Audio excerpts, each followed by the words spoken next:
días. Vamos a empezar ya, si les parece. Disculpen este pequeño retraso que hemos tenido en la hora de inicio de este seminario sobre qué está en juego en México dentro de nuestro ciclo América Vota.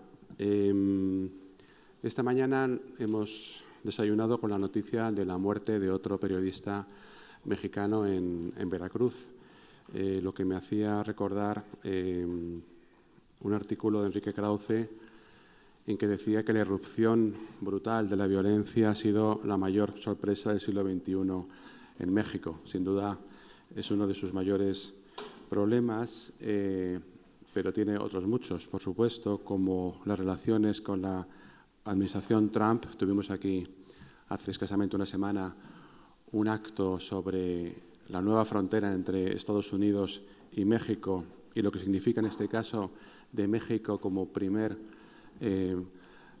contención de la oleada antiinmigrantes de la administración americana, por supuesto las relaciones de México con la Unión Europea o la propia situación interna. También Krauze dijo una frase que creo que es muy interesante en un artículo reciente, cuando dijo que México ha evolucionado en sus últimos años desde un régimen autoritario a una democracia con numerosos defectos. Tres de los más importantes son la inseguridad, la corrupción y la impunidad. Bien, de todo eso vamos a hablar hoy en este seminario que ha organizado la Fundación Ortega Marañón y el Instituto Universitario de Investigación Ortega y Gasset, a quienes agradezco muy sinceramente que hayan venido aquí a la Casa de América para organizar esta actividad. Además, me alegro sinceramente de que la Fundación Ortega Marañón y sus institutos universitarios de esta manera se americanicen aún más viniendo aquí a nuestra casa. Quería agradecer a todos los miembros de la Fundación Ortega Marañón, muy especialmente a Lucía Sala, que no está aquí por una razón muy feliz de que ha sido madre, pero que fue quien al principio propuso que hiciéramos aquí esta actividad. Así que, sin más, a todos les deseo una jornada muy provechosa y le paso la palabra a Paloma Marina Ojeda, la encargada de Asuntos Bilaterales de la Embajada de México en España. Paloma. Santiago Miralles, director general de la Casa de América. Javier Zamora Bonilla, director de la Fundación José Ortega y Gasset, Gregorio Marañón. Agradezco la invitación a la Embajada de México en España para estar presente en este importante foro organizado por las instituciones que representan. Mónica Aralí Soto Fregoso y Felipe de la Mata Pizaña, magistrados del Tribunal Electoral del Poder Judicial de la Federación. Eugenio Monterrey Chapov, consejero del Instituto Nacional de Transparencia, Acceso a la Información y Protección de Datos Personales. Representantes de elección popular, autoridades electorales federales y estatales, representantes de partidos políticos y demás ponentes, miembros del cuerpo diplomático, estudiosos del proceso político mexicano, periodistas y público en general, muy buenos días. Las elecciones que se llevarán a cabo en México el próximo 1 de julio serán históricas, inéditas en su dimensión y diversidad, complejas por la creciente competencia electoral y decisivas para el futuro del país. Se trata de la elección más grande de nuestra historia. Primero, porque tendremos el más grande padrón electoral y, por ende, el número de electores potenciales que conforman el listado nominal, que de acuerdo con datos del INE es de más de 88 millones de ciudadanos. Un dato interesante para dar cuenta de la dimensión de este proceso es que de estos 88 millones de potenciales electores, 12.8 millones de ellos son jóvenes entre 18 y 23 años que por primera vez podrán votar en una elección presidencial, 6 millones de ellos por primera ocasión en una elección federal. El número de cargos a elegir es también inédito. Nunca antes había habido una disputa por el poder tan amplia, con más de 3.400 cargos a nivel federal y local. Las elecciones federales comprenden, además de la renovación de la Presidencia de la República, a la totalidad de la Cámara de Diputados y la de Senadores. A nivel estatal, habrá elecciones para gobernador en 8 estados: Chiapas, Guanajuato, Jalisco, Morelos, Puebla, Tabasco, Veracruz y Yucatán, además de la elección del jefe de gobierno de la Ciudad de México y la renovación total de los congresos locales de 27 estados. Se elegirán más de 1,600 alcaldías y ayuntamientos, además de juntas municipales y concejales en distintos estados de la República. Todo esto requiere de un esfuerzo organizativo nunca antes visto. El INE estima en alrededor de 156,000 casillas las que se van a instalar en el país, lo que requerirá de la selección de 1,400,000 funcionarios de casillas y de su capacitación para operar las mesas de votación. Se trata, pues, de una elección muy compleja que supone un enorme despliegue de recursos materiales y humanos en un territorio de casi 2 millones de kilómetros cuadrados, es decir, 4 veces el tamaño de España.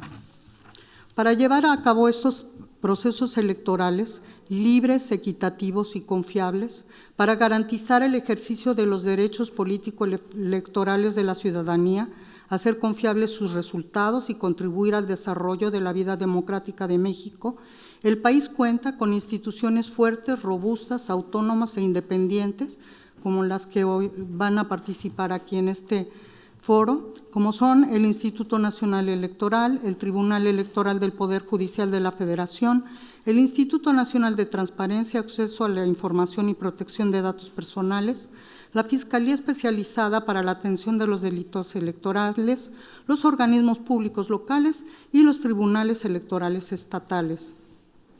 La confiabilidad en el proceso está dada además por la participación activa de consejeros distritales, supervisores y capacitadores electorales y funcionarios de casilla, así como la vigilancia de los representantes de partidos y observadores nacionales e internacionales.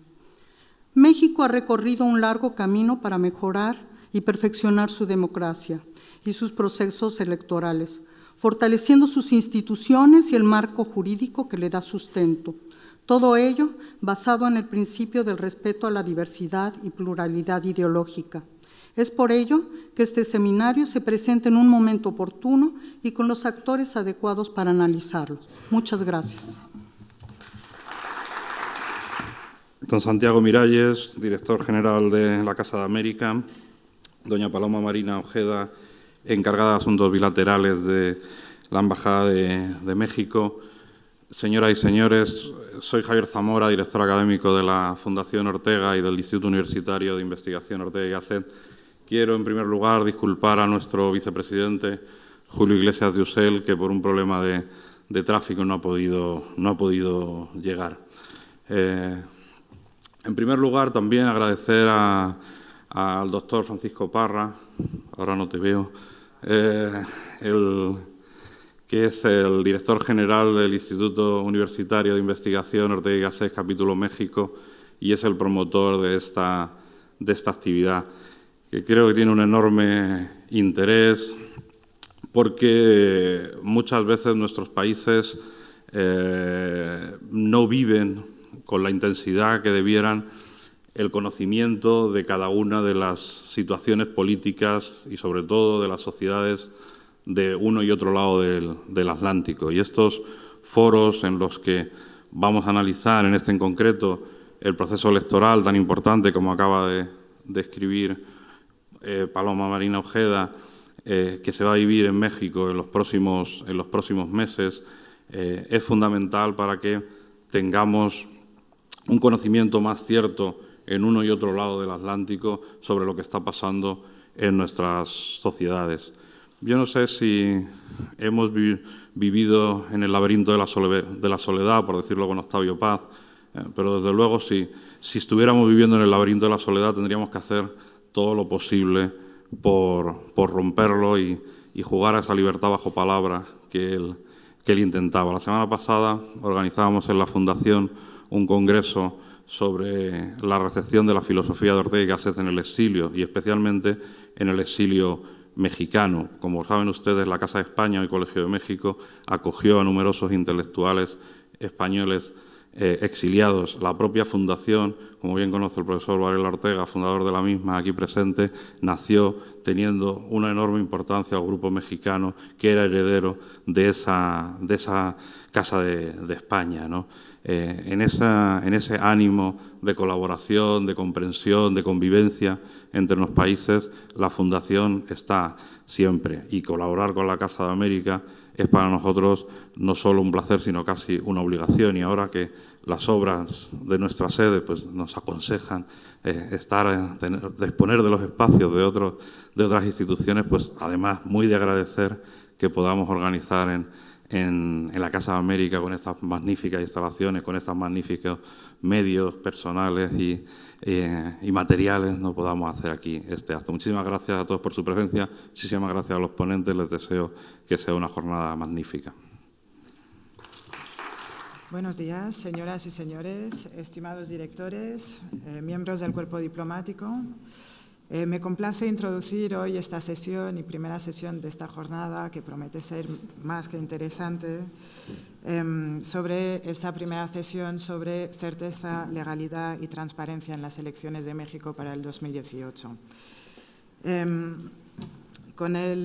Si bien los procesos electorales tienen que brindar certeza a los ciudadanos, partidos políticos, pero también a las instituciones nacionales e internacionales, de lo que estamos hablando aquí, hablando de certeza, legalidad y transparencia, hablamos de principios fundamentales que rigen nuestros procesos electorales, con el objetivo de brindar y de hacer que estos procesos sean confiables y equitativos para los ciudadanos, pero también de cara a los ciudadanos y comunidad nacional e internacional. Para ello contamos hoy con la presencia de 4 expertos que representan 4 instituciones vinculadas con la organización de estas elecciones de México 2018. Sin más, les introduzco al don Jorge Lumbreras Castro, coordinador de asesores de la Fiscalía Especializada en Delitos Electorales, la FEPADE. Contaremos también con Gabriel Mendoza Elvira, director jurídico del Instituto Nacional Electoral, con Eugenio Monterrell Chepov, consejero del Instituto Nacional de Acceso a la Información, el INAI, y Mónica Arali Soto Fregoso, magistrada del Tribunal Electoral del Poder Judicial de la Federación. Muchas gracias. Sin más, le voy a dejar la palabra a don Jorge Lumbreras Castro. Les agradecería a cada uno de vosotros si podéis limitar vuestra ponencia a 20 minutos para que podamos luego proceder con una ronda de preguntas al final. Muchas gracias. Muchas gracias.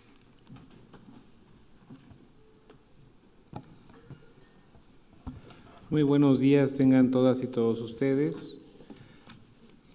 Licenciada Mónica Arali Soto Fregoso, magistrada del Tribunal Electoral del Poder Judicial de la Federación. Muy buenos días. Gabriel Mendoza Elvira, director jurídico, consejero del INE. Eugenio Monterrey Chepov, consejero del INAI. Y Clara Tourón, experta en misiones de observación electoral. Antes que nada, es un gusto, un privilegio estar aquí con todas y todos ustedes en representación del doctor Héctor Díaz Santana Castaños, titular de la Fiscalía Especializada para la Atención de Delitos Electorales. Como ya se ha dicho por parte de la representante de la Embajada, México vivirá uno de los procesos electorales más complejos, difíciles, ampliados y participativos de su historia. Estamos hablando de más de 18,000 cargos de elección popular, desde lo local hasta la presidencia de la República. De este modo, habría que señalar que en nuestro país existen 2 grandes instituciones electorales, el Instituto Nacional Electoral y desde luego el Tribunal Electoral del Poder Judicial de la Federación. Tarea a la que se suma la Fiscalía Especializada para la Atención de Delitos Electorales, que depende de la Procuraduría General de la República, pero que tiene una autonomía técnica dada que su designación también del titular es por parte del Senado de la República, de reciente designación del doctor Héctor Díaz Santana. La Fiscalía persigue los delitos electorales, entendiéndose por delitos electorales aquellas conductas que atentan contra el ejercicio del voto libre o, en su caso, contra la organización de la elección. La Fiscalía enfrenta dos grandes desafíos. El primero en materia de justicia penal electoral, es decir, lo que tiene que ver con la persecución e investigación de los delitos, donde la Fiscalía enfrenta un rezago que debe resolver, tanto en materia de averiguaciones previas como de carpetas de investigación, para estar lista para enfrentar los desafíos del propio proceso. Para lograrlo, se están realizando y se realizarán en más de 15 entidades del país, probablemente sean 16, algo que llamamos predespliegues ministeriales.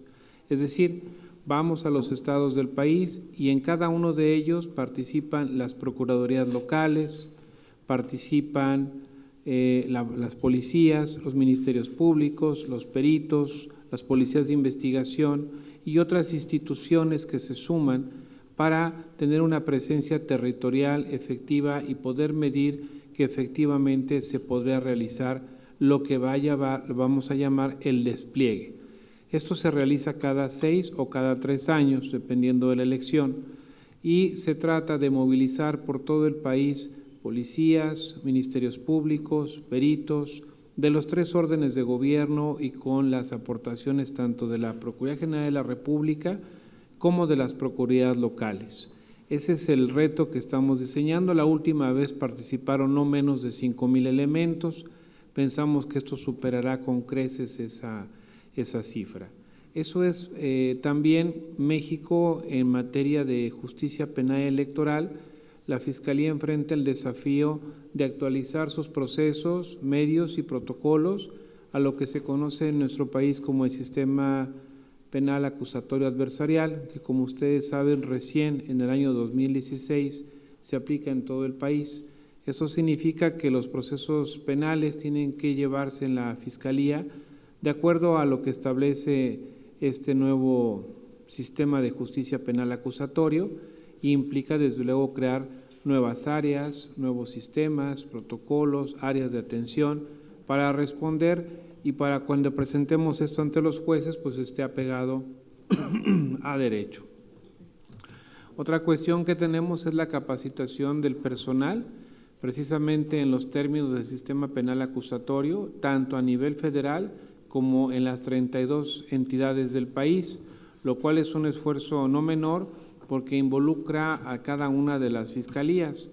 Otro esfuerzo importante es lograr que en todo el país existan fiscalías especializadas en atención de delitos electorales. A la fecha solo hay 19 de 32.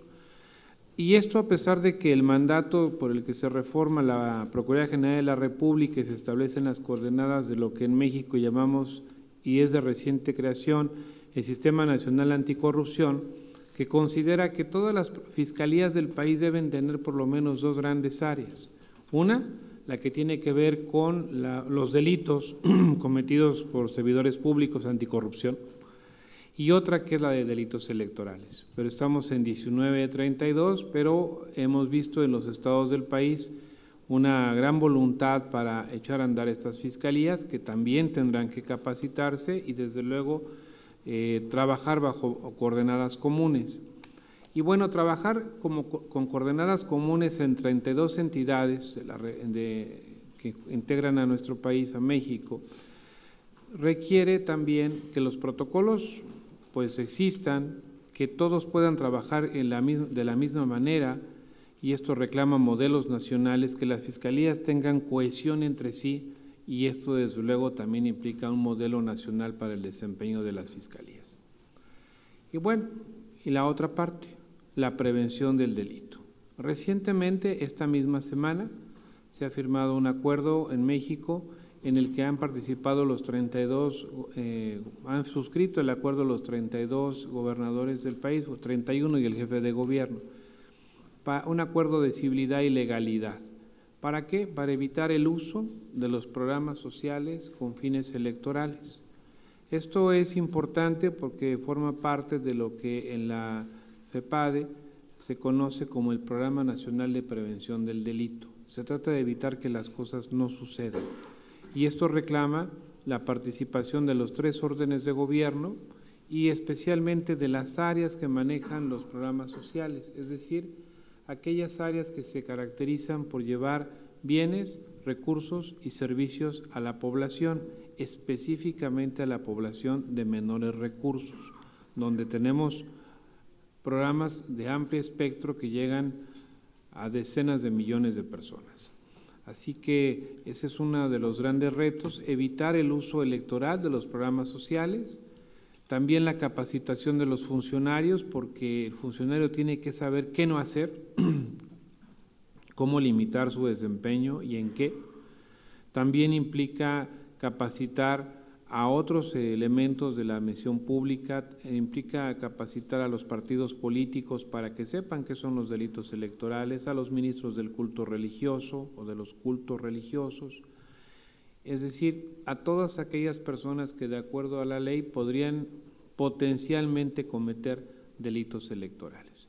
La misión de la Fiscalía es de trabajar para evitar que se cometan los delitos y que si se cometen, se persigan, se investiguen y se presenten a los responsables ante los jueces con base en el debido proceso penal.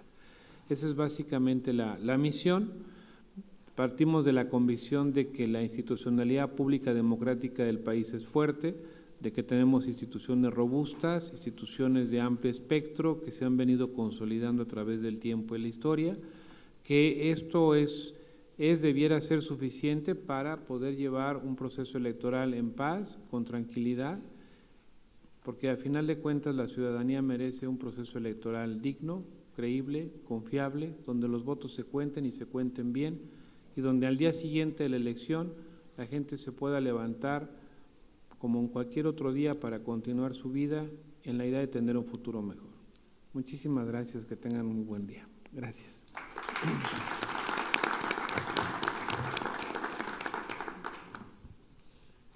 Muchas gracias por esta comprensiva presentación. Bueno, sin más, me gustaría darle la palabra a don Gabriel Mendoza Elvira, director jurídico del Instituto Nacional Electoral.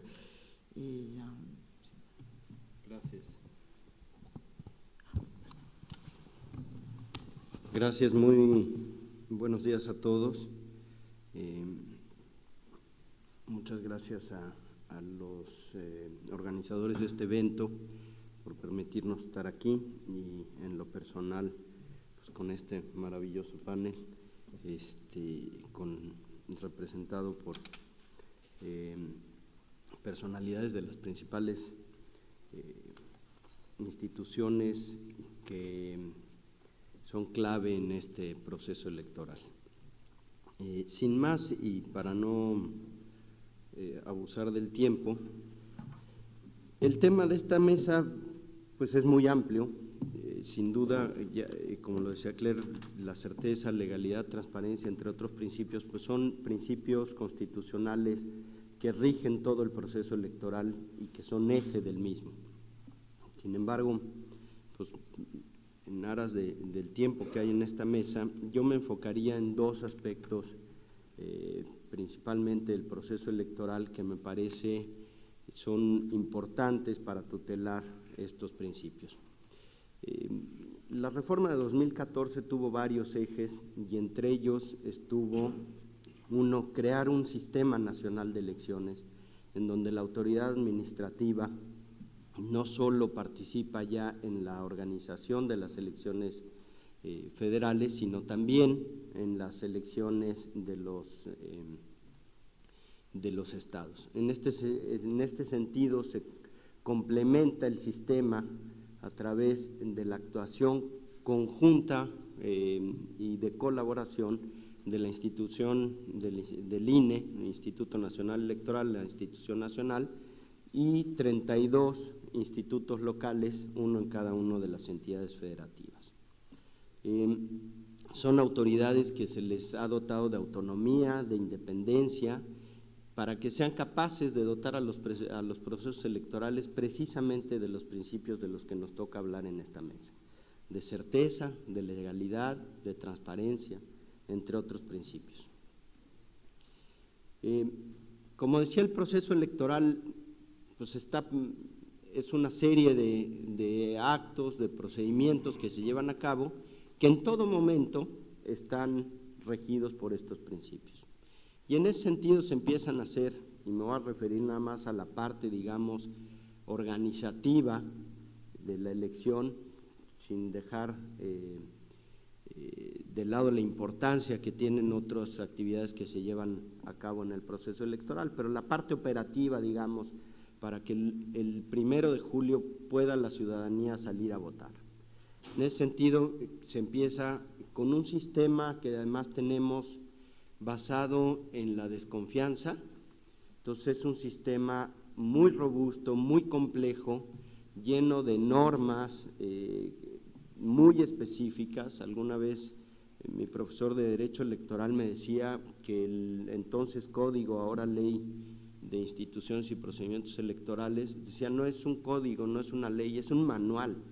Y en efecto tenemos una ley que nos va describiendo paso por paso cómo hacer. En ese sentido, para que se conformen las casillas, que como ustedes saben, están conducidas las mesas directivas por ciudadanos, es la propia ciudadanía la que organiza la elección. En ese sentido, se lleva a cabo un procedimiento de insaculación, por sorteo, se eligen a los ciudadanos, en este caso son los nacidos en febrero y marzo, y de apellido que inicie con F. Se insacula a la ciudadanía, se les empieza a capacitar a través de capacitadores y asistentes electorales, se va diseñando la ubicación y la integración de las mesas directivas de casilla, para que el día de la recepción, insisto, sean los ciudadanos los que reciban la votación y esto pues dote precisamente de certeza la elección. Y finalmente ellos mismos son los que cuentan los votos en una primera instancia y empiezan a arrojar los primeros resultados electorales. Este año la labor organizativa es de grandes dimensiones. Ya se decía hace un momento, vamos a elegir más de 18,000 cargos, desglosando la cifra que nos daba Paloma de más de 3,400. Lo que pasa es que los ayuntamientos están integrados por varios regidores. Entonces, si uno desglosa todos los cargos que se van a elegir, pues nos dan más de 18,000.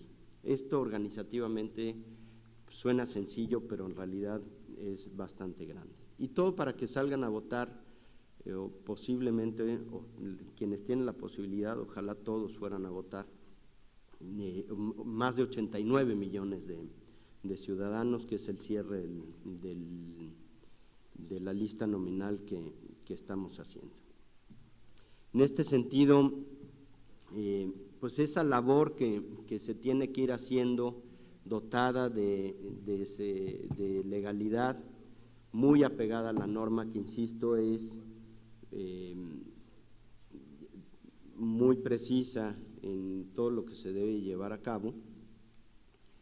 El Instituto Nacional Electoral pues, ha insaculado ya con estos parámetros que decía a más de 11,694,000 ciudadanos, de los cuales se elegirán quienes van a estar en las casillas. La cifra de cuántas casillas vamos a tener está por definirse, pero rondará más o menos los 157,000 centros de votación. Esto porque cada casilla tenemos que dividir el país entre el listado nominal. Cada casilla en teoría tiene que tener hasta 750 electores y entonces en cada sección electoral lo que se hace es dividir esto entre el número de casillas que sea necesaria, de tal manera que no sobrepase los 750 electores cada casilla. En ese sentido, para que puedan funcionar esas casi 160,000 casillas, pues necesitamos que las mesas directivas estén integradas por más o menos 1,500,000 390,000 ciudadanos. Y esos son en los que nos tenemos que enfocar principalmente para que los votos que se depositen en las urnas pues sean contados y que cuenten bien. Para ello, el Instituto lleva a cabo la contratación, de hecho ya están contratados, empiezan a funcionar desde inicios de este año, en el mes de febrero, a 45,000 capacitadores y asistentes electorales, y que son los encargados de ir casa por casa a visitar a todos los ciudadanos que fueron insaculados, para primero notificarles que fueron seleccionados, empezar a capacitarlos y de ahí que se puede ir haciendo la selección para quienes finalmente estarán en el día de las casillas, y los van acompañando durante todo este proceso, y durante el día de la jornada electoral están asistiéndolos, de ahí el nombre de asistentes electorales, para que se lleve a cabo todas las funciones de ese día. Para ello, además, está la preparación del material electoral. Estamos hablando de casi 300 millones de documentos electorales entre boletas, actas y demás papelería que se utiliza. Y doy todas estas cifras un poco para reflejar la dimensión del proceso electoral en el que estamos. Porque además recordemos que con este diseño complejo, hay quien dice barroco incluso, por la complejidad que tiene, debemos de recordar que en México las votaciones todavía se hacen a papel y lápiz, y los votos se cuentan a mano. Este ejército de ciudadanos pues, cuenta a mano uno a uno de los votos. Y en ese sentido tenemos un sistema pues, que al ser en papel, lápiz y que se cuenta a mano, pues requiere de un gran tiempo para que los resultados electorales se puedan ir conociendo. Y esto hoy en día, con las necesidades de información, con los medios de comunicación que tenemos, pues empieza a ser un poco de crisis, ¿no? Empieza a chocar. O sea, tenemos las facilidades de las redes sociales, de que hoy en día con un aparatito de estos tenemos información en segundos, y por otra parte tenemos un sistema electoral todavía, permítanme la expresión, rudimentario. En ese sentido, me parece que las autoridades estamos obligadas a ir interpretando, ir operando la norma de tal manera que podamos poner en una balanza, por una parte, este sistema y por otra, las necesidades actuales de la sociedad moderna. Porque además, como está basado en la desconfianza en nuestro sistema, tenemos una serie de cuentos y recuentos donde vamos verificando y vamos sumando los resultados electorales. Primero, decía yo, el escrutinio y cómputo en casilla, lo hacen el mismo día los ciudadanos que están en la casilla. El miércoles siguiente hay cómputos a nivel distrital, donde se hace la suma de todas las casillas y donde se empieza a verificar si tienen inconsistencias los resultados electorales, las actas que contienen los resultados electorales, y si se advierten inconsistencias, se vuelve a hacer un cómputo de las boletas. Después, el domingo siguiente, tenemos, ya según se trate de la elección de senadores, de diputados de representación o senadores de representación proporcional, el cómputo de entidad federativa, donde se hace la suma de la entidad, y los de circunscripción plurinominal para efectos de representación proporcional. Eso se hace el domingo siguiente. Y en el caso de la elección a presidente, se hace el cómputo final de la elección, que le llaman la norma, que el Tribunal Electoral tiene hasta el 6 de septiembre para realizarlo. Entonces, de tal manera que tenemos que ir esperando estos tiempos que la norma nos marca para tener los resultados oficiales de la elección. ¿Ello qué ha implicado? Pues que se tengan que tener mecanismos donde se conozca información preliminar de los resultados electorales. Y en ese sentido, a través de la historia, se han establecido mecanismos como el programa de resultados electorales preliminares, los conteos rápidos y las encuestas. El programa de resultados preliminares, que nosotros le denominamos PREP, es un mecanismo de información que se encarga de proveer de resultados preliminares, como su nombre lo dice, no definitivos, que tienen un carácter informativo estrictamente, y esto se hace a través de la captura, digitalización y publicación de datos que están plasmados en las actas de escrutinio y cómputo, y que se reciben en centros de acopio. Este ejercicio se empezó a realizar desde 1988, donde recordaremos el gran escándalo porque el sistema dejó de mostrar la información en algún momento. Hoy en día la transmisión de datos ya se hace a través de una imagen que se toma del acta con un teléfono celular, y hoy en día, a partir del año pasado, ya se implementó que la foto se tome directamente en la casilla para que tengamos la información mucho más rápida. Entonces se toma en la casilla, se va por un sistema que establece el instituto, donde la información va debidamente encriptada, llega a un centro de recepción donde hay una validación humana, en donde a quien valida nada más le aparecen renglones con números y la foto del acta. Entonces ellos no saben ni siquiera a qué partido corresponde cada número, ni a qué casilla es. Entonces nada más van validando que la información esté bien y se va al sistema. Esto lo que hace es garantizar que la información no sea manipulada. El conteo rápido es un ejercicio estadístico que toma una muestra de casillas 2 días antes de la elección y arroja tendencias de la votación con fines informativos.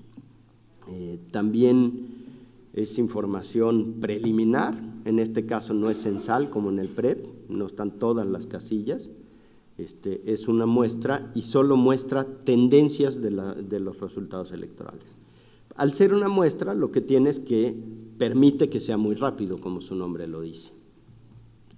Esto nació en 1994, en donde después del escándalo del 88, organizaciones civiles y medios de comunicación, coordinados en cierta manera por la autoridad electoral, hicieron estos ejercicios, y eso permitió que el entonces CIFE pudiera dar algunos resultados de las tendencias el mismo día de la elección. En 2006 fue la primera vez que la autoridad electoral realizó, con la ayuda de los capacitadores y asistentes electorales, este ejercicio estadístico, y ello pues lo que ha permitido es que el mismo día de la elección, incluso antes de que el PREP empiece a arrojar ya resultados con bastante porcentaje de casillas, pues nos dé más o menos cómo van las tendencias de la votación. Lo cierto es que se ha mostrado que es un ejercicio estadístico muy robusto, está vigilado por un miembro de técnicos en estadística,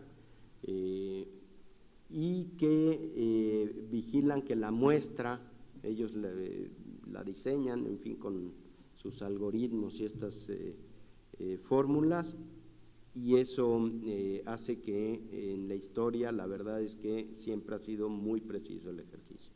Y finalmente las encuestas, la autoridad no ha llevado a cabo hasta hoy en día encuestas, digamos, realizadas por la propia autoridad, que son cuestionarios que se hacen a una muestra de electores, que dicen cuál ha sido, si es que así lo desean, el sentido del voto, y esto nos arroja también un resultado estadístico sobre las tendencias de la votación. Ciertamente la autoridad pues ha preferido tomar los datos ya sea del cuadernillo de operaciones en donde se realiza la suma de los votos y que son los datos que se transcriben al acta. En alguna ocasión se han tomado del acta y en las primeras versiones se tomaban de las sábanas que se cuelgan en las afueras de la casilla con los mismos resultados. Finalmente, los 3 documentos pues, son resultados que se van transcribiendo de uno a otro y que lo que se ha demostrado es que no importa de dónde se tomen, lo que da el quit, digamos, es la muestra que sea representativa y que esté debidamente diseñada. Y finalmente me parece que otro aspecto muy importante, y ya me quedó muy poco tiempo, pero lo dejo en la mesa, donde la transparencia en el uso de los recursos es factor principal, pues es la fiscalización que lleva a cabo el Instituto de los Recursos de los Partidos Políticos. La reforma centralizó, digamos, la labor fiscalizadora de la autoridad en la autoridad nacional. El Instituto Nacional Electoral es el único que fiscaliza los recursos en nivel local y en nivel federal. Esto ha sido posible a través de la utilización de un sistema electrónico en el cual los partidos políticos van registrando su información en tiempo prácticamente real. Tienen 3 días después de que se terminan los periodos de precampaña y campaña para tener los datos ya dentro del sistema, lo que les exige prácticamente estarlos haciendo en tiempo real, y se reportan todas y cada una de las operaciones que llevan a cabo. Esto ha permitido, como digo, pues, tener gran transparencia en cómo se están utilizando los recursos. El instituto también lleva a cabo otras labores de auditoría en campo, no solo va revisando lo que está en el sistema, sino también hace comprobaciones de la propia documentación, monitoreo de propaganda que encuentra pues tanto en los medios como en las calles, y hace visitas de verificación también para corroborar la información. El sistema de fiscalización pues es muy ágil, porque además la norma exige que esto se haga durante el proceso electoral, de tal manera que cuando se realiza la validez de las elecciones, un elemento a considerar es que no se hayan rebasado los topes de gastos de campaña. Entonces la autoridad tiene que haber tenido ya los dictámenes para que las autoridades jurisdiccionales estén en posibilidad de determinar si el rebase de topes de campaña provoca la nulidad o no de la elección. Y el gran esfuerzo que ha hecho el instituto pues es que así como la rendición de cuentas se hace de manera transparente, pues también esta información se hace transparente y se coloca en el portal web de la institución para que pueda ser consultada por cualquier interesado. Yo aquí dejaría la participación y más bien daría en todo caso algún detalle si se requiere en las preguntas y respuestas. Muchas gracias.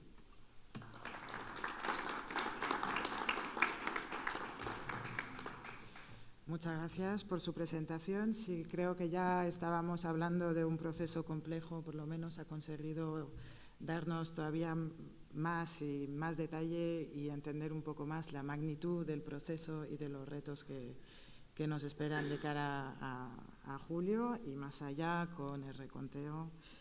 Pero ya, si hay cualquier pregunta, entraremos en detalles más al final. Le quería dar la palabra al señor Eugenio Monterrey Chepov, consejero del Instituto Nacional de Acceso a la Información, el INAI. Muchas gracias. Muchísimas gracias.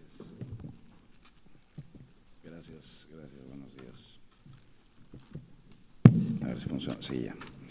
Muchas gracias, muy buenos días tengan todos ustedes. Agradezco a la Fundación Ortega y Gasset, Gregorio Marañón, aquí en España, así como al Instituto Universitario de Investigación Ortega y Gasset México, la gentileza por la cual pues hemos recibido la invitación para hablar el día de hoy del proceso electoral 2018 en México.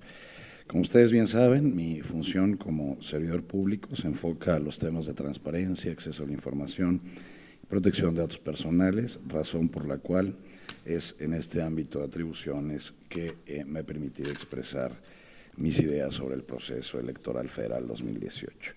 Sobre todo, habida cuenta de que además en esta mesa está integrada por distinguidos especialistas y altos funcionarios públicos de las principales instituciones electorales de mi país, a la magistrada, a quien saludo, del Tribunal Electoral del Poder Judicial de la Federación, Mónica Soto Fregoso, a Jorge Lumbreras, coordinador de asesores de FEPADE, Gabriel Mendoza, director jurídico del INE.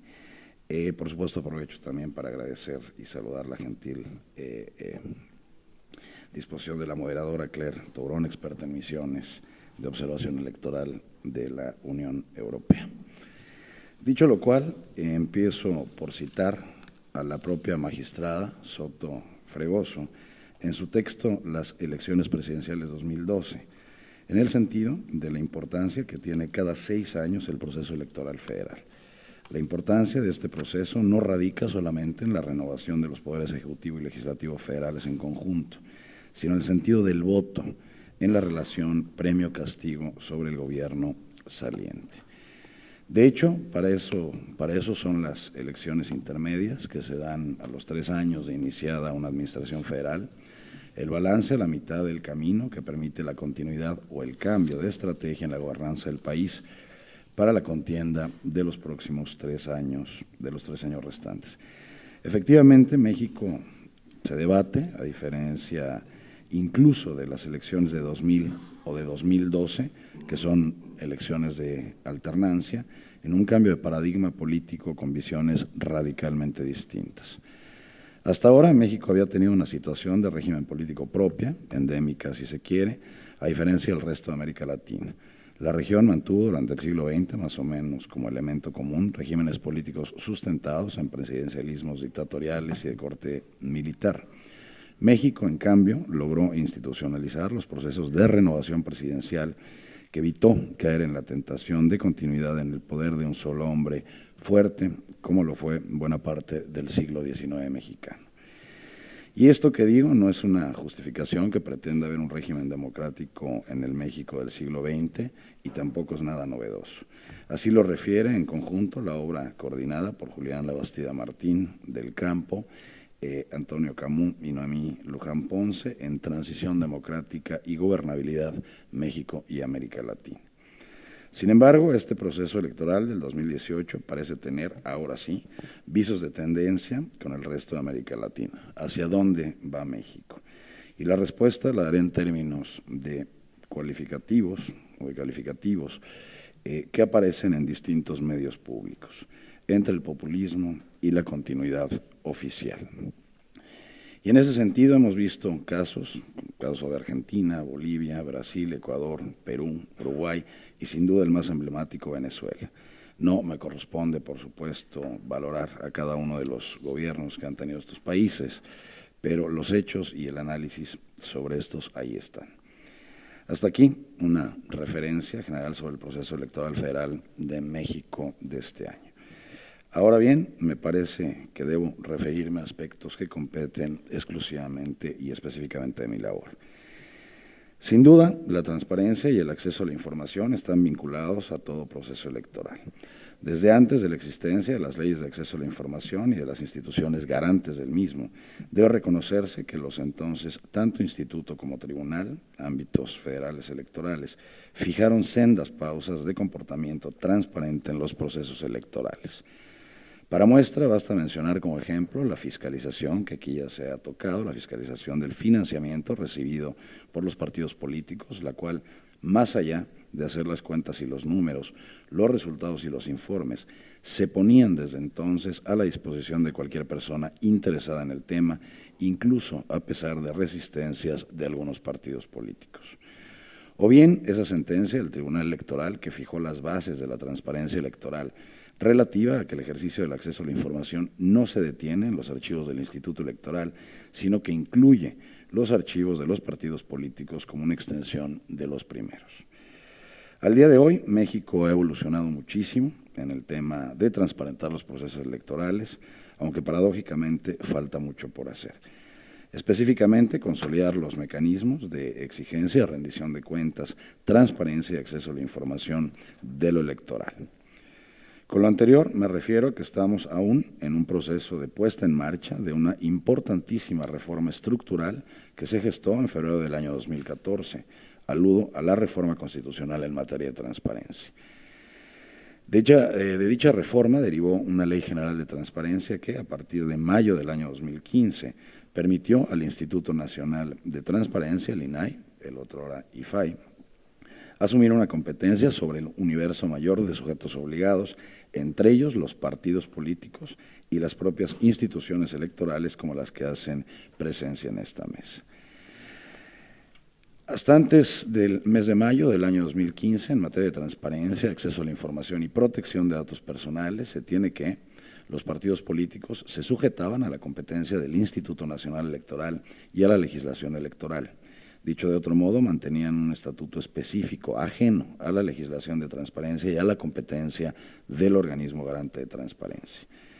Aprovecho para mencionar que la buena gestión del entonces IFE, ahora INE, permitió altos niveles de cumplimiento en la materia, a pesar, insisto, de las resistencias de algunos partidos políticos por transparentar el quehacer público que tienen a cargo. Hace un momento me referí a una reforma estructural, la de transparencia. Y uno de los primeros puntos concretos a tratar es, como dice este seminario, ¿qué está en juego? Pues precisamente estas reformas estructurales. No incidiré, por supuesto, en los temas de la reforma educativa o de la reforma energética, pero sí en un aspecto que debe considerarse, la posibilidad de una regresión. A pesar de esa posibilidad que, si bien es cierto que no se ha emitido comentarios en contra de la reforma de transparencia, lo es también que se han formulado serias advertencias de deshacer otras reformas estructurales. Dicho lo cual, paso, si me permiten, a dilucidar sobre los partidos políticos y la transparencia. El proceso, cada vez más dinámico, de la evolución del Estado de Derecho amplía el campo material de la democracia y de la transparencia, por lo que la vista se vuelve a otros actores que son relevantes desde ambas pistas. Esto es, el establecimiento de un régimen jurídico-político de los partidos políticos en el ámbito de la competencia electoral y a la vez la fiscalización o el escrutinio de estas instancias que reflejen, no solo como gobiernos actuantes, de ser el caso, una conducta transparente y de rendición de cuentas. El proceso histórico de los partidos políticos, por lo menos en América Latina, muestra una tendencia de cierto olvido, tratamiento específico de los partidos respecto de la regulación de transparencia, lo cual los deja esencialmente dentro del apartado de la legislación electoral. Sin embargo, se olvida que los partidos políticos juegan un papel que se ubica en el limbo de lo privado y lo público. Precisamente esta característica entre fronteras es la que permite la balanza o que la balanza se incline a favor de lo público, como podemos ver. Los partidos políticos no pueden verse reducidos a la visión simplista de clubes de personas interesadas en las cuestiones públicas, aunque no ejerzan cargos públicos. Tal vez esta concepción fue válida durante el siglo XIX, pero al día de hoy se enriquece al construir la idea de un partido político como el ejercicio del derecho fundamental de asociación con fines e intereses políticos, consistentes en discutir los asuntos públicos y de alcanzar el ejercicio de cargos de gobierno o de cargos en el gobierno y parlamentos para definir políticas que rijan a determinada comunidad. A lo anterior se suma el caso específico de los partidos políticos que evidentemente cuentan con militantes que ejercen representación política en cargos públicos. Por lo tanto, la vía de fiscalización, transparencia y rendición de cuentas es doble: el financiamiento de los partidos políticos como tales y el ejercicio del dinero público de los militantes partidistas que desempeñan cargos públicos. Debe sumarse, por otro lado, que la tendencia que se observa en los estados actuales consiste en que estos se vuelven estados partidistas, en vista de una especie de monopolio de la representación política, incluso en aquellos casos en que se contemplan las candidaturas independientes, como acaba de suceder en México. Los partidos políticos no pueden ya pensarse como estructuras externas al Estado. Por el contrario, forman parte del mismo y generan una poderosa influencia en la toma de decisiones gubernamentales. Dejan de ser simples factores reales de poder para constituirse como factores constitucionales de ese mismo poder. Por todas estas consideraciones, no hay excusa en cuanto a que deben someterse a las mismas exigencias en las que se encuentra el Estado en términos de rendición de cuentas, transparencia y responsabilidad. Sería necio no reconocerlo. La visibilidad de la gestión pública se extiende a la gestión política, más aún cuando esa política es partidista. De ahí que volvamos al inicio de esa mancuerna que forman la democracia y la transparencia, puesto que la primera ya va más allá de los procesos electorales limpios, competitivos, imparciales y un largo etcétera que garantiza el valor del voto. Y la segunda deja el gran espacio del Estado y supera la timidez de acercarse a otros ámbitos como el de los partidos, que exigen como valor social esa visibilidad. Dicho de otra manera, la propia dinámica del ciclo electoral conlleva a la necesidad de la obtención de triunfos democráticos y la posibilidad de ser nuevamente electos, y uno de los resultados es una gestión transparente y que rinda cuentas. Un aspecto técnico que respalda las aseveraciones anteriores es el del financiamiento de los partidos políticos. No importa si la obtención del recurso tiene un origen privado o público. En cualquiera de los casos, la exigencia de conocer quién sostiene a un partido, quién financia una campaña, quién postula económicamente a un candidato y cómo se rinden cuentas de ese dinero, hace inevitable que los partidos políticos deben sumarse a la sujeción de las leyes de transparencia. De acuerdo a los expertos, la tendencia a incorporar a los partidos políticos a las regulaciones de transparencia es reciente. No lleva más de 30 o 40 años, eso en las democracias ya establecidas y consolidadas. Por supuesto, el proceso es mucho más lento y sin duda con resistencias en los casos de países en vía de consolidación democrática, como es el caso de mi país. Basta señalar que los partidos políticos son sujetos obligados de la legislación de transparencia a partir del año 2014.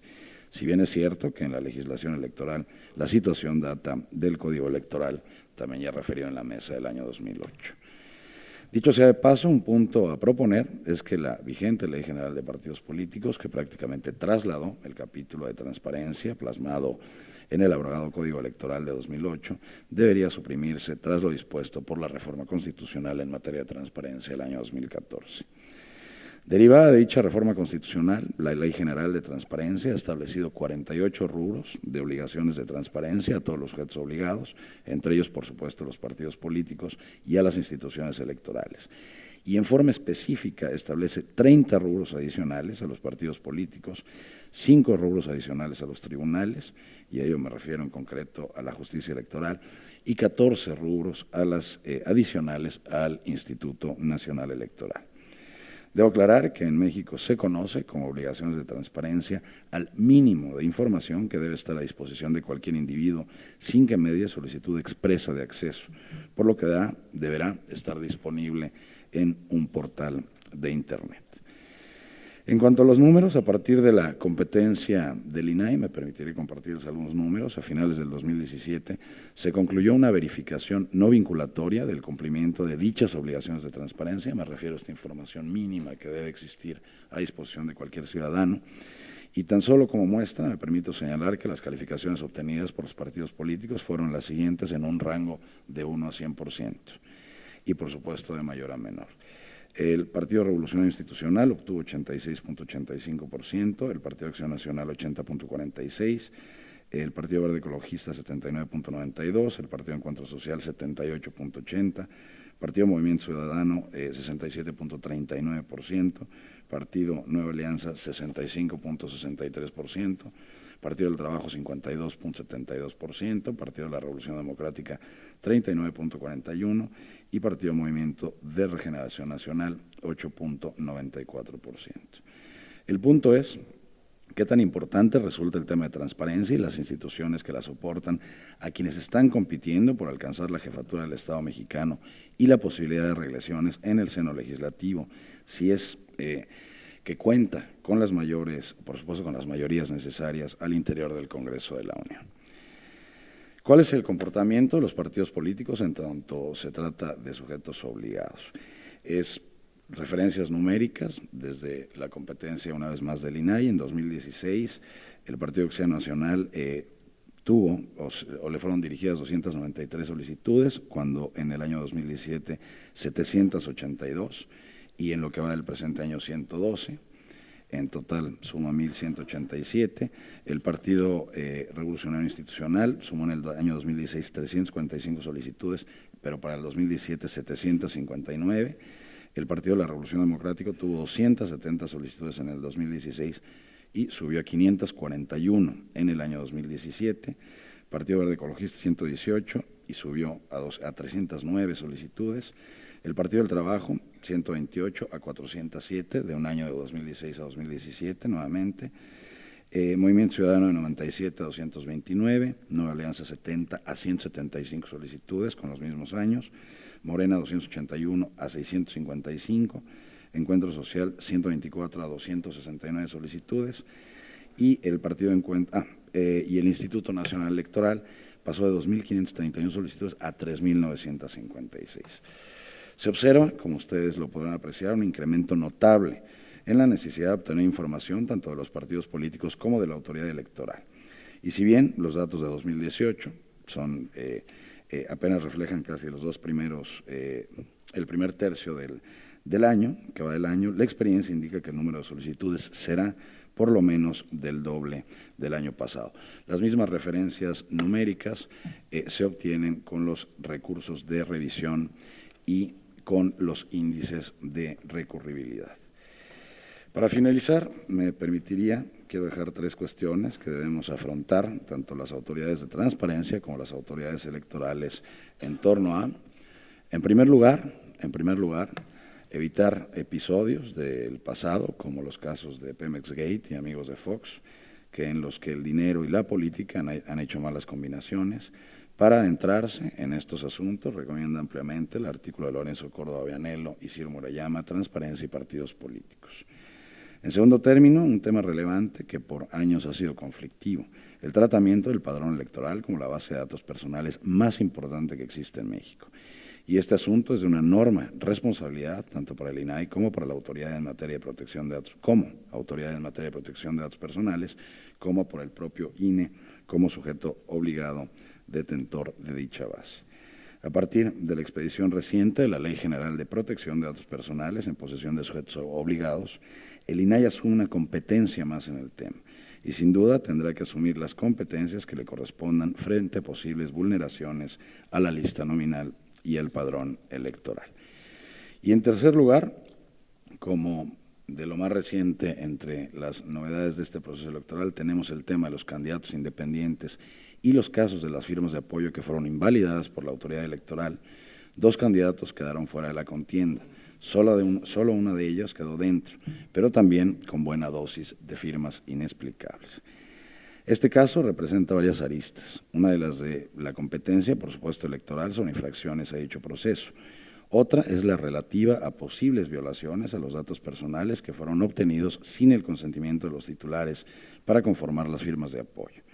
Y finalmente, la arista del acceso a la información. Cualquiera puede pedir, mediante una solicitud de acceso que llevó a la autoridad electoral a determinar quiénes de los candidatos independientes quedaron fuera y cuáles son los casos de las firmas inválidas de la única candidata que permaneció en la contienda para la presidencia de la República. Dicho todo lo anterior, me permito concluir lo siguiente. Será sin duda alguna un proceso electoral muy particular, pues está en juego una visión de país. Una visión que no solo es para los próximos 6 años, sino para muchos más. No tengo la menor duda que a nuestra manera habrá una normalidad democrática. Somos instituciones de Estado que son sólidas, que se han construido después de muchos años de encauzar el conflicto político a través de las vías institucionales y jurídicas. Tras la penosa prueba de las elecciones presidenciales del 2006, creo que México desea un proceso electoral pacífico, no exento, por supuesto, de tensiones políticas y sociales. Por ello, las instituciones aquí representadas deben ser cautas al escuchar las apologías a otros tiempos, en no dejarse intimidar con las arengas en las que se confunde el valor de la democracia radicada en el pueblo con el resplandor popular. Sería cuanto. Muchas gracias.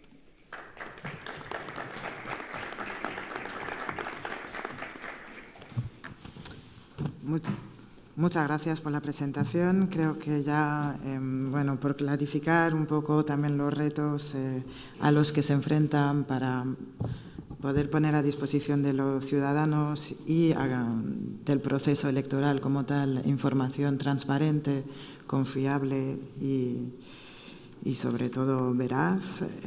Bueno, sin más, me gustaría darle la palabra a la señora Mónica Arali Soto Fregoso, magistrada del Tribunal Electoral del Poder Judicial de la Federación. Muchas gracias. Muchísimas gracias, Claire. Muy buenos días. Gracias de verdad la oportunidad de estar el día de hoy aquí en esta institución, en esta Casa de América. Gracias también al Instituto y a la Fundación Ortega y Gasset. De verdad que creo que han logrado un espectacular, diría yo, cartel y temáticas englobadas en este congreso, seminario.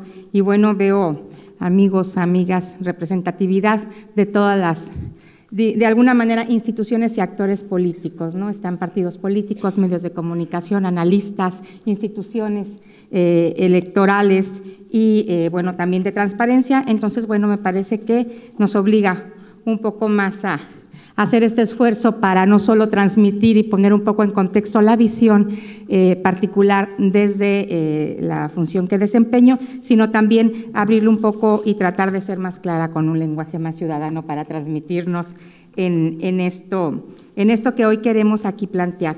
De verdad que el tema desde ya es provocador, el tema del evento, ¿no? ¿Qué está en juego en México? Pues la respuesta ahora sí que dependerá de cómo lo veas y de quién lo diga y del contexto y de si estamos viéndolo en España o en México. Yo creo que así a bote pronto y de una manera sintética, ¿qué está en juego? Pues yo creo que refrendar la solidez de las instituciones mexicanas, la solidez de nuestro sistema jurídico y político electoral y, bueno, siempre tener la visión, por supuesto, de esta adecuación necesaria que se vaya dando. Creo que México hoy por hoy es un referente en su sistema electoral. Ya lo decía Gabriel también, y además agradezco el honor de estar en el panel, no los había mencionado, pero bueno, ya están mencionados a los compañeros con los que comparto. Si es barroco o no, es extenso, diría yo, tiene sus temas y sus aristas, pero de eso quisiera también hablar un poco y pareciera que nos pusimos un poco de acuerdo porque quisiera entrarle como el por qué hemos llegado a este sistema que tenemos, este diseño institucional y legal en México. Pudiera ser sí por la desconfianza, pero yo quisiera verlo como más en positivo, ¿no? El desarrollo político electoral y la democracia mexicana nos ha llevado a avances importantes y, bueno, de una incipiente sistema electoral nacido en la época moderna mexicana, pues estamos hoy aquí reflexionando, analizando y, pues bueno, con esta visión multidisciplinaria, me parece además muy valioso estos encuentros porque de aquí vamos no solo analizando, sino se generan también nuevas visiones y es a dónde vamos, no solo qué está en juego, sino que también qué es lo que vamos a hacer con nuestro sistema. El sistema político electoral mexicano, como saben ustedes, se caracteriza por un alto grado de codificación, como lo decía, y regulación normativa que está plasmado tanto en la Constitución Política de los Estados Unidos mexicanos como en las leyes electorales que de ella emanan y, sin embargo, como lo decía yo hace un momento, no siempre fue así. Con posterioridad al movimiento revolucionario del siglo XX, no se desarrollaron al mismo tiempo, con la misma dinámica, mecanismos necesarios para garantizar la existencia y consolidación de nuestra democracia. Por ello, aun cuando formalmente se instauró un sistema democrático, lo cierto es que en los hechos no existía un ejercicio con esas características, sino un complejo entramado político e institucional que estaba sustentado en un presidencialismo exacerbado, a cuyo amparo tuvo lugar la renovación de las autoridades en todos los órganos de gobierno durante varias décadas. La escasa regulación electoral y la ausencia de mecanismos efectivos de control sobre su aplicación finalmente fue superada por la exigencia social de una profunda transformación del régimen imperante basada en sus inicios en una sencilla premisa que es connatural a cualquier sistema democrático independientemente de su modalidad o configuración: el respeto a la voluntad popular. Con esto en mente y producto de ensayos paulatinos, en 1996 se configuró nuestro actual sistema político electoral, el cual, a mi juicio, se sustentó en los siguientes pilares: el desarrollo de un marco regulatorio aplicable a los procesos electorales en sus diferentes fases, el establecimiento de autoridades electorales administrativas, jurisdiccionales autónomas e independiente de los poderes constituidos, la construcción de un verdadero sistema de partidos políticos, la participación directa de la ciudadanía en las autoridades electorales, en la organización de las elecciones, particularmente, lo decía también Gabriel, en la recepción de la votación el día de la jornada electoral, y un sistema judicial que garantiza la observancia de la ley y el respeto a los derechos esenciales de la ciudadanía de votar y ser votados para un cargo de elección popular. Es decir, también se instauró formalmente lo que es la judicialización electoral. Sin duda, este esfuerzo, considero, rindió frutos. El amplio consenso entre los actores políticos más relevantes para lograr esta transformación se tradujo en la creación de padrones electorales confiables, la ciudadanización de las autoridades electorales, la profesionalización de la jurisdicción electoral, la existencia de competencia electoral y alternancia política, así como el respeto a los derechos fundamentales. La fórmula que prevalece hasta el momento es simple. Los procesos electorales están previstos y desarrollados en la ley, mientras que las autoridades, dentro del marco que la misma les confiere, están compelidas a garantizar su observancia, así como los derechos que comprende. Y bueno, en esa directriz como guía se inscriben todas las reformas a la Constitución y a las leyes, los cambios institucionales en las autoridades electorales y, en general, la evolución que ha experimentado nuestro sistema político electoral desde 1996 a la fecha. Sin embargo, pues concebir un sistema como perfecto e inmutable sería tanto como concebir una sociedad con iguales características, lo cual pues no solo es altamente improbable, sino, dijera yo, de imposible realización. Por definición, los fenómenos sociales cambian y el derecho que pretende regularlos igualmente lo hace y debe hacerlo. Así, una vez estandarizados los procesos que permitieran confiar en la emisión del sufragio y la organización de las elecciones, la atención se volcó en nuevos retos surgidos de la experiencia y los conflictos postelectorales, particularmente y no de manera casual, derivados de las elecciones presidenciales de los años 2006 y 2012. Finalmente, es esta elección, por su importancia y trascendencia, y además antecedentes históricos, la que pone a prueba todo un sistema y la que ha generado transformaciones de gran calado. Esta correlación entre los conflictos electorales y las reformas que lo suceden, las cuales se materializan en el contexto constitucional y su desarrollo en los textos legales secundarios, son radiografías de las dinámicas evolutivas de un sistema democrático en constante adaptación y en búsqueda de la consolidación democrática. Si han sido correctas o no, eso no es objeto de debate en esta mesa. Ya abriríamos, si fuera posible, después en algún otro momento. Lo que es verdad es que en el caso mexicano, las elecciones presidenciales han marcado la pauta de las adecuaciones normativas y en su gran mayoría el factor clave para comprender su teleología ha sido la preservación de la equidad en la contienda electoral. Lo decíamos ayer en la embajada y creo que pues es sabido por todos. Pareciera que no es regla, pero pues tras un proceso electoral federal siempre viene la ya advertida y nada sorpresiva reforma electoral, ¿no? Siempre creemos que es la última, incluso ayer el magistrado de la Mata, que está aquí presente, el compañero decía, la del 2007 fue la llamada la reforma definitiva, ¿no? Y bueno, ya tenemos la siguiente y seguramente vendrá la subsecuente de esta. Y bueno, yo no lo veo mal, digo, bueno, vámonos adecuándolo, pero el tema es hacia dónde nos llevan las reformas y que no sean reformas que sean por, no sé, temas de venganzas o visiones de quién no, sino una reforma que de verdad, visiones que sean mucho más amplias, que vayan llevando a la democracia mexicana al camino correcto, que dando respuesta a la demanda de la sociedad.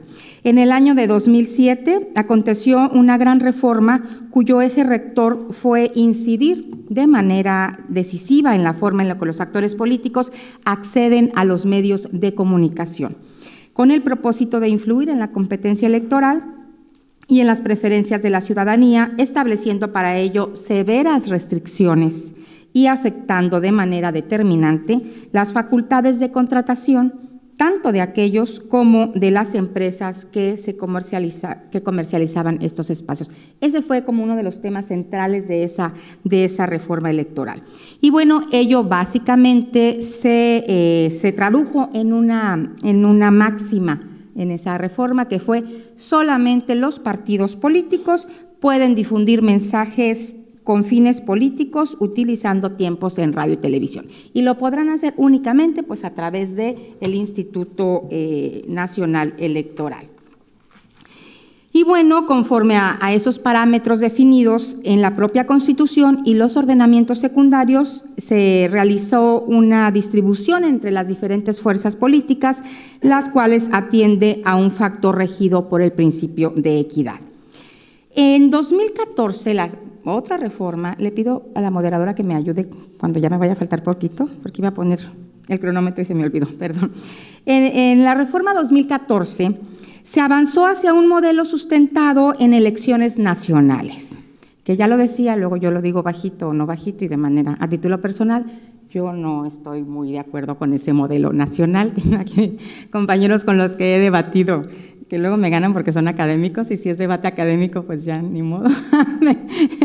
Pero bueno, querido César Astudillo, a ver, yo no estoy a favor pero ya lo tenemos, entonces pues hay que aplicarlo y así hay que actuar en consecuencia. Se avanzó a estas elecciones a un modelo más nacional, más centralizado, en donde se concentran muchas de las decisiones de las entidades federativas en el Instituto Nacional Electoral. Se hizo ahí como dicen en mi tierra, colache, es así como un collage, que es unas atribuciones definidas para la institución federal, al INE, otras para los organismos públicos locales y otras ahí entre unos que sí, que no, y bueno, eso también creo que tendría que entrar en debate en esta próxima reforma electoral, que tanto ha sido funcional y favorecedor, no solo en una visión pragmática, logística, sino también en función de democracia federal, una democracia con una visión federalista.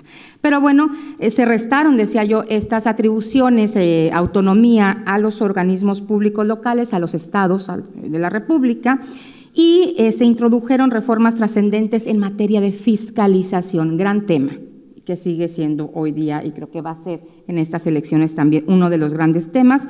Y bueno, también el tema de fiscalización de los recursos que son ejercidos por los partidos políticos y sus consecuencias en tema de nulidad de elecciones por motivo de rebase de topes.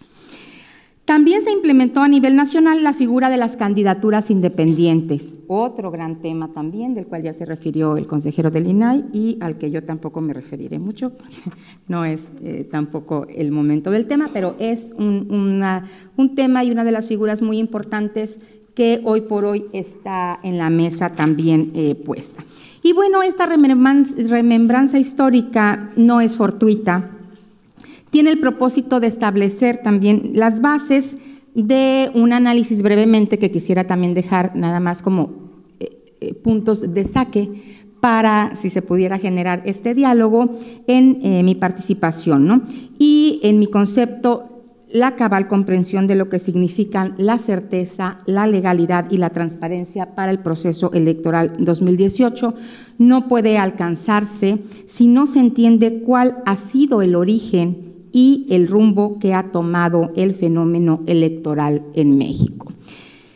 ¿Qué significa entonces todo esto para la elección del 2018?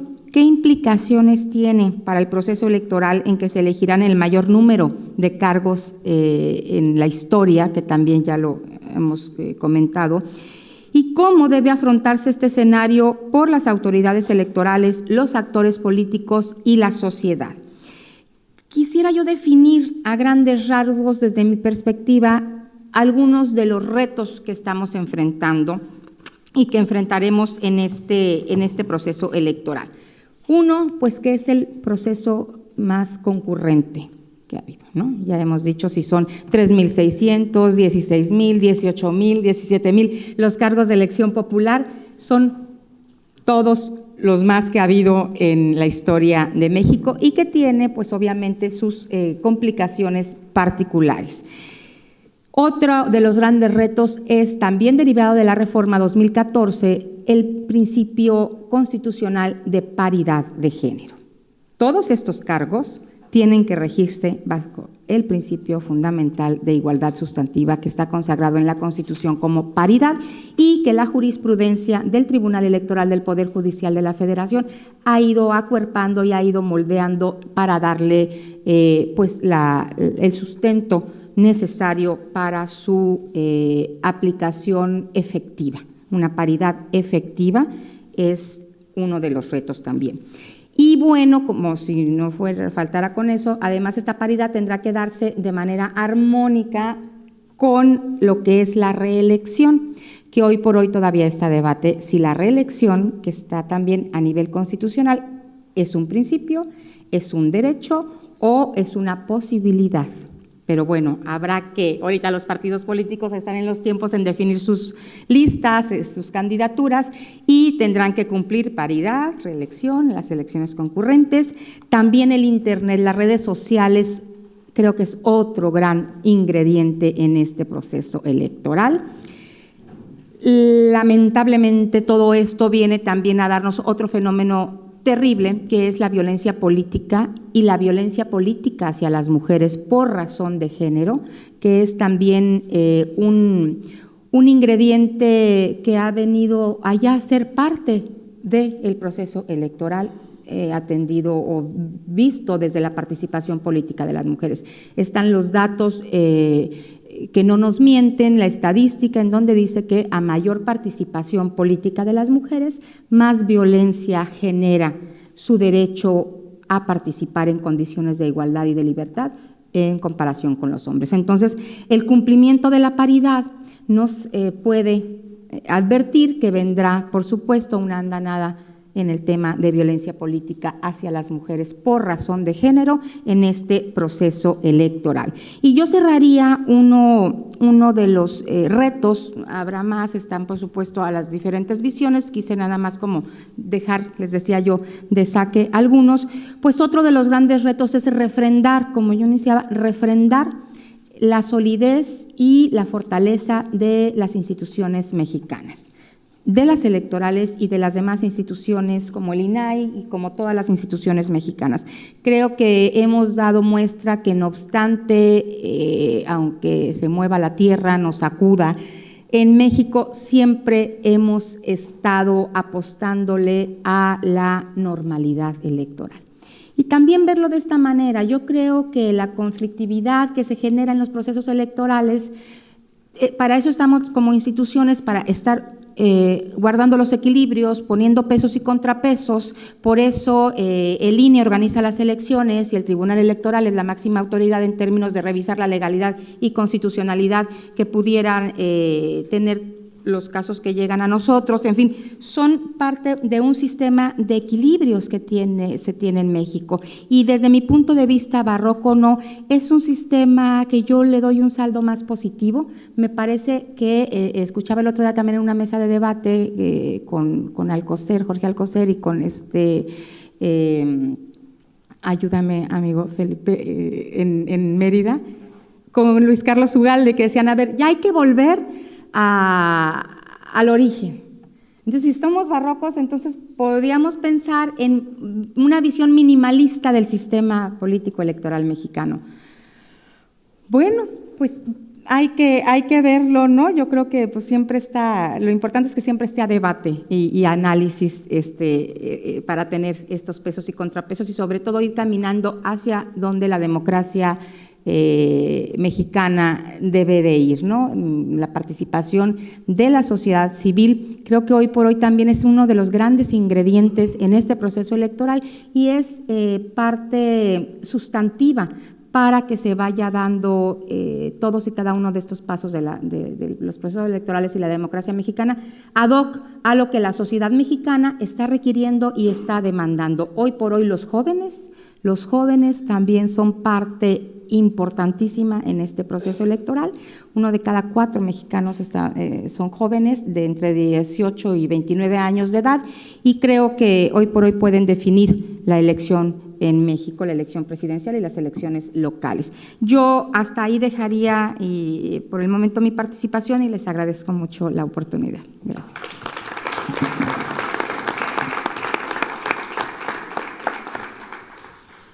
Muchísimas gracias a todos vosotros por esas ponencias. Simplemente antes de abrir a preguntas, unas palabras sobre, si bien hemos oído y sabemos que es un proceso complejo, hemos oído hablar mucho de retos, tanto desde el punto de vista de la prevención de los delitos, el acceso a la información, algunas reformas, si bien en contra o que podría mejorar o lo que instituciones, pero también hemos oído hablar de fiscalización de los partidos políticos. Es un tema que se ha oído varias veces en esta mesa y en los que que uno de los retos a los que se enfrenta México de cara a julio. Pero también algo positivo, es decir, no es negativo, sino dentro de estos retos y esa complejidad también la importancia de tener de poder contar con estas instituciones fuertes en México y dejar ahí mi intervención y